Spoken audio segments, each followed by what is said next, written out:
This video contains graphic content of a high-speed crash. Viewer discretion is advised. Some parts of the video are hard to watch.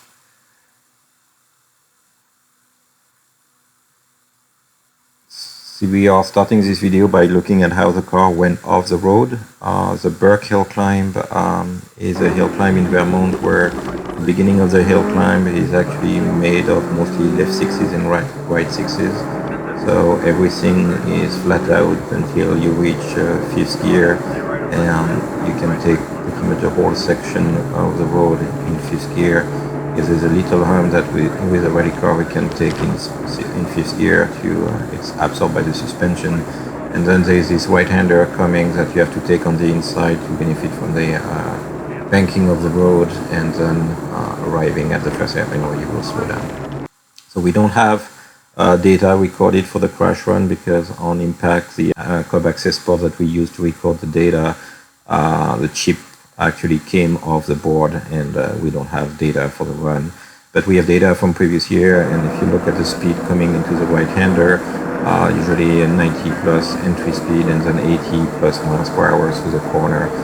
Most of the speed is dropped actually by the tires turning, and so if we compare the fastest run we had that weekend, which was in wetter condition, to the run where we crashed, we can use those signs on the side of the road as a marker to synchronize the video and compare the speed. And if you look at the line on the road, we have exactly the same line on both runs. If you look at the hood pin as a reference, the hood pin is at the edge of the road. And when we arrive to the next line, so we have 1 frame difference between the two pictures, so we are slightly faster in the dry. The car is already starting to step out of the line, and here it goes over the crown and slide a four-wheel drive slide into directly the tree. If you look at the position of the hands on the steering wheel, this is a normal angle to take the corner, and then when the tires are going to lose grip, you will see the hands going all the way in here. There's a slight attempt at correcting, and then looking at the road, your brain wants to turn the wheels again, and we understeer until we make impact with the tree. At this point, I don't have a good explanation of why we lost grip in drier condition at a similar speed. We have been running this hill for 10 years. That was the 8th run of the weekend. There is no real reason why we should have lost grip here, but the time from the loss of grip to the impact was less than a second, so there is basically no time to react. Here is what it looks like at real speed. So now let's look at the impact. As the picture shows, the initial impact with the tree occurred at the front driver headlight and progressed toward the center console. Here the circle represents the tree, and the arrow the trajectory of the tree in the engine bay. So at the end of the impact, the passenger headlight and the light bar actually flew off 50 yards forward of the car and flew in the woods. Here you can see where the tree went, the whole structure is crushed and there is nothing left on the left-hand side of the car. Here's a side view where you can see as the frame rail actually didn't get pushed back but hit from the side. And you can see where the battery and headlight got relocated against the firewall. That's the inside view showing how far the dash came back during the impact. The tree penetrated between the frame rail and the wheel. It sheared off the control arm, the axle, pulled the tie rod off the steering rack, and severed the brake line. The top hat integrity was preserved using reinforcement plate on the top hat, but the strut eventually separated where the threads of the cylinder are threaded into the top hat. So at this point, we are at a dead stop against the tree, but we have unrooted the tree, and the tree will start to fall down on the car. While the tree falls down, the roots of the tree are still under the car and are going to lift up the car and lift the whole dashboard while the tree is falling down. Here you are going to see the onboard footage of the tree falling down and lifting up the dash and the car until the tree rests on top of the car and the car settles down in the dirt.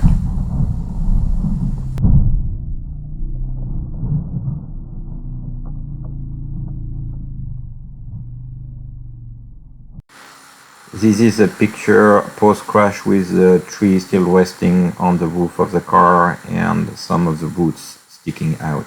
And now here is the whole crash sequence at real speed.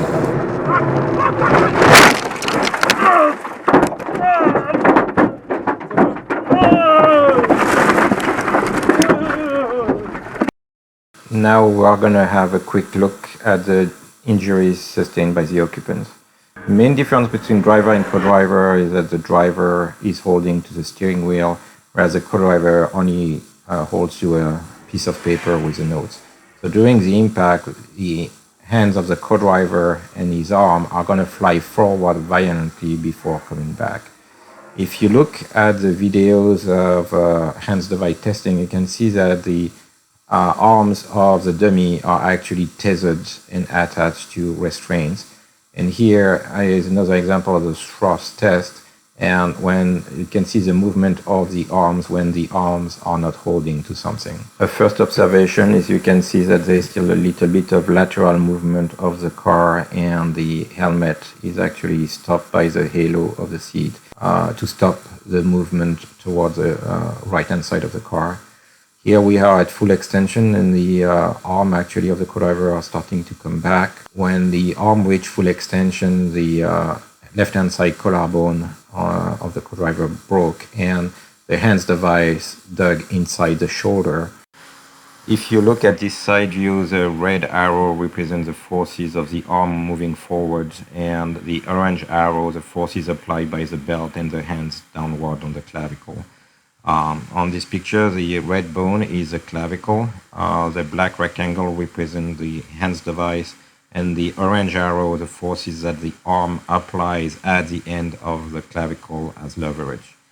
If you look at the forces that are applied, the weight of an arm is about 6.5% of the total body weight, so in this case would be about 14 pounds for the arm. A conservative figure for the impact would be 20 Gs, so it would be about 280 pounds of force applied at the shoulder and as leverage on the clavicle.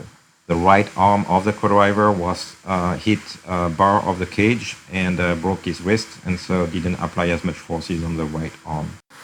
The forces of the arm leveraging on the clavicle are going to make the clavicle break at the contact points with the hands device.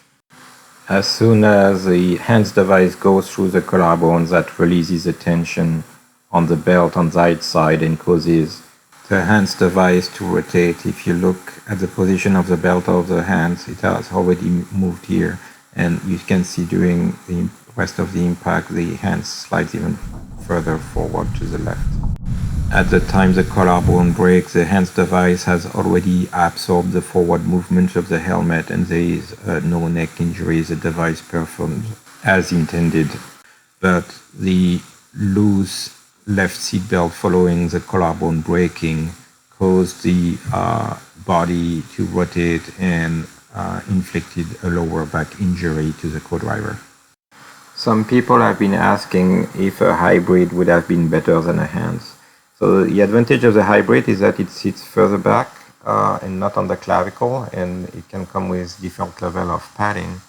But if you look at the configuration of the clavicle that is already far forward on the body, if the yellow rectangles here represent the hybrid, the belt in orange would apply a very significant force on the clavicle and probably even more force than the hands that would distribute it over the multiple ribs in the front.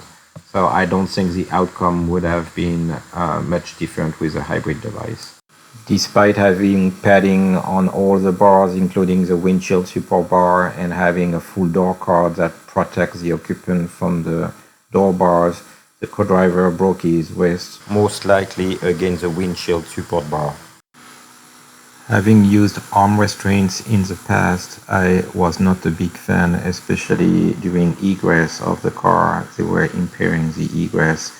But in this case, I think for the co-driver who cannot hold to a steering wheel, arm restraints could actually help and might have prevented the arms from moving forward, causing the injury to the right wrist of the co-driver, and maybe even further could maybe have helped prevent the collarbone from breaking by keeping the arms in place.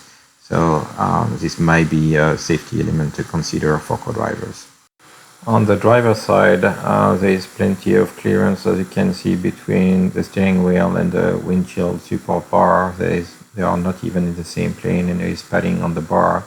But upon impact, the steering column got pushed sideways, and the steering wheel ended up being stuck against the windshield support bar. Here you can see a picture post-impact with the angle of the steering column. And here is a video of the extraction when the steering wheel is pulled out of the car, and you can see the steering wheel is actually stuck against the windshield support bar. The driver ended up breaking his left wrist against the windshield support bar. The wheel made contact with the bottom foot of the cage on the driver's side and slightly pinched the outer tube. On the inside, the left foot of the driver was resting on the dead pedal, where the knee was pushing hard on the leg, and the movement of the firewall twisted the dead pedal upward and inwards, which resulted in a spiral fracture of the leg on the driver. Now we are going to look at the safety equipment of the car and what worked and didn't work. So FrogSTiR started as a road racing car with a road racing cage. So the cage is actually made of 1.75" or 120 wall tubing. The white tubes you see are 120 wall instead of the regular 95 wall that rally cage uses. It's due to the fact that road racing cages are based on the weight of the car, and above 3,000 pounds you need 120 wall.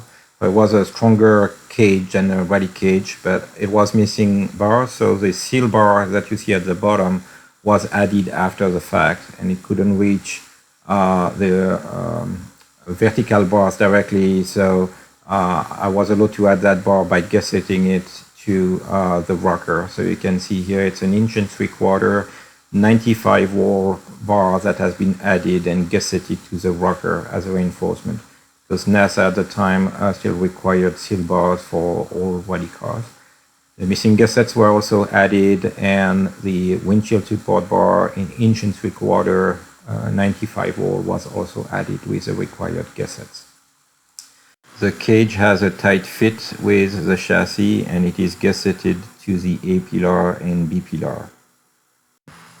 FrogSTiR had a X roof bar design, and none of the bar were bent during the impact with the tree falling on the roof of the car. So in terms of design, that cage has feet that are very far forward and aligned with the dash bar, which make the protection as far forward as you can inside the car. To illustrate the difference, here is a picture that I saw recently of a car for sale. You can see the foot is much further back, which would allow the intrusion much further inside the car. Here you can see the seal bar through the firewall, and you can see that the seal bar has slightly bent. The foot of the cage has been pushed slightly inwards toward the pedals. The seal bar pushed back and prevented the foot of the cage from moving back toward the end of the car and stopped the intrusion of the tree. As you can see in the red circle, the bar was heavily gusseted to the rocker, and the green arrow represents where the bar actually bent, which is where the front seat mount support is welded to the rocker. Here are the seat mounts on the driver's side, and you can see that the floor is crumpled under the bars. The front in the floor is crumpled. Not sure how much of it is due to the impact and the post-impact. Here you can see this gas pedal being completely squished, but The driver didn't sustain any injury on his right leg. So this is mostly post-impact damage when the tree roots lifted the dashboard and the tree fell on the car. On the co-driver side, there is a little bit of crumpling of the floor where the transmission was pushed in the tunnel. Once again, it's hard to say if it's due to the impact or the tree roots after the impact. So we need to talk about anti-intrusion bars. The anti-intrusion bars are the bar in the red circle in this picture. FrogSTiR didn't have any anti-intrusion bar. Instead, you can see the green vertical rectangle representing where the roll cage lateral was located, and the green horizontal rectangle represents how far the foot of the cage extended in the floor. So it is not clear with where the tree actually impacted the firewall, if it would have hit that bar or just missed in between. Some roll cages have also bars extending to the strut tower in the front, like on this Honda. But if you look at this 2019 Fiesta WRC, they have anti-intrusion bar on the side and then a bar going to the strut tower, but coming from the center of the console. Whether any of those bars would have helped or not, I don't know. The crush structure of the car, the stock crush structure, definitely absorbed most of the impact and did a great job at that. I'm not sure if those additional bars would have helped or actually impaired the absorption of the shock. Also remember that we unrooted the tree and the tree moved, so by backing off, the tree also absorbed part of the energy in the impact. One of my main concerns after the impact was the risk of fire, and the fuel lines were actually passing through a grommet through the firewall, and I had enough slack in the fuel line that actually the fuel lines got pulled, but none of the fittings ruptured and the integrity of the fuel line was preserved. The seats do not use factory mounts, but are on specially built bars that are separate from the floor. The seats work properly, and the belts also have the proper angles. The driver didn't sustain any injuries, not even bruises from the belts. The halo of the seat had to be cut to extract the co-driver. There was a fire extinguisher under the co-driver seat, and this was an Amerex fire extinguisher with a metal bracket, dual metal straps, and anti-torpedo tabs, and it didn't move despite the force of the impact. The mechanical triggers for the fire suppression system were inoperable, as both cables for the inside and outside triggers did bind after the whole center console and firewall got impacted in the crash. The sub-belts in FrogSTiR are secured through the floor, and the eyeballs have on the top a big washer, and on the underside a 4x4 steel plate as a backing plate, and that plate actually sandwiches the frame rail. This is also covered by the underbody protection. By peeling off the underbody protection, we realized that actually the frame rail peeled off the unibody. As you can see here, it's separated. But what stopped the frame rail from peeling any further is actually the backing plates from the belt that was sandwiching the rail and kept the rail together with the floor at that point. The car had the completely stock steering column that collapsed under impact, which prevented further intrusion inside the car.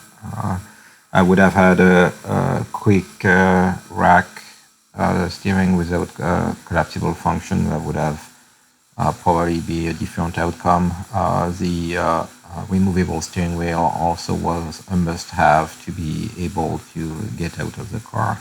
So the weak part in the design of this car was the retaining of the stock factory dash bar that holds the steering column, and here in the impact you can see that the bar has sheared near the steering column mounting point. Note that those are pictures post-extraction. There was a lot of torsion applied to the bar during the cutting of the cage, and also subsequent use of spreaders to move the bar in different directions. So it is not clear what exact state the bar was in just after the impact, but this is what we can see now. And definitely there was a failure of the bar. I would definitely replace that bar with roll cage tubing, inch 3/4, 95 wall minimum, rather than keeping the factory dash bar. Note that the dash bar is not an element of the roll cage, so it's up to you to decide what works best for your configuration. Using a transparent tint or a slight tint on the side windows also helped to keep the glass together, and helped a lot during extraction to not have too much glass flying inside the car. To conclude the video, we're just going to say a few words about the extraction. We're not going to post the footage of the extraction itself. We have the full footage. If some extraction teams are interested, they can contact us. But we are just going to give a few takeaways here. We crashed very close to a corner worker station, so the corner workers were on site in less than 40 seconds.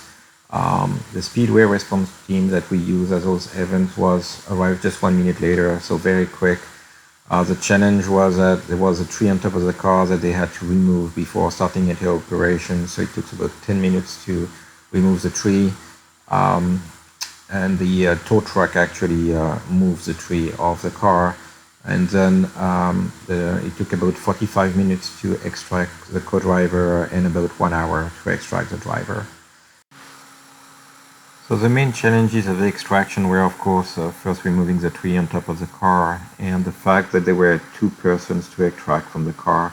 If you have teams that are specialized in track racing, they are usually used on extracting just the drivers, and splitting the task between extracting 2 persons is definitely a new challenge.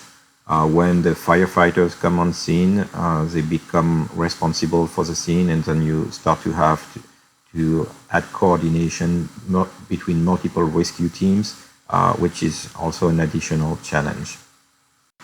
The final point is that firefighters are usually trained into cutting a car at the A pillar, middle of the B pillar, and then C pillar, and peel the roof off.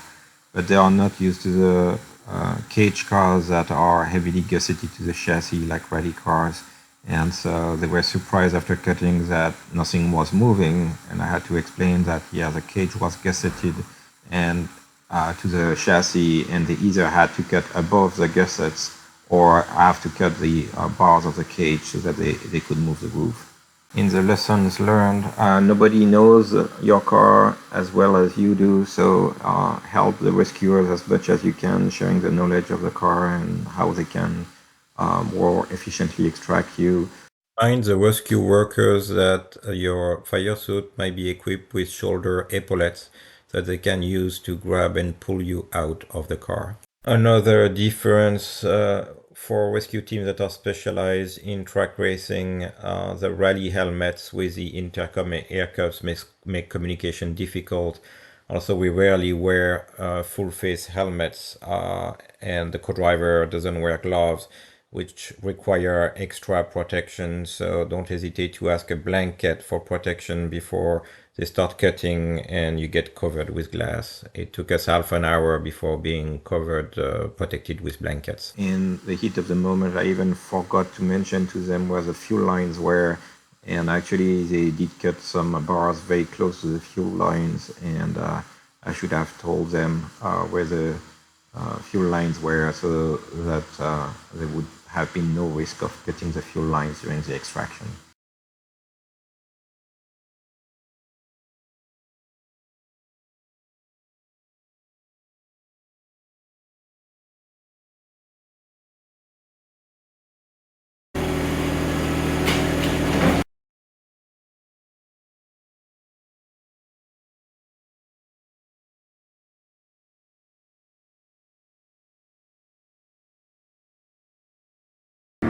I knew. I couldn't have picked a smaller tree.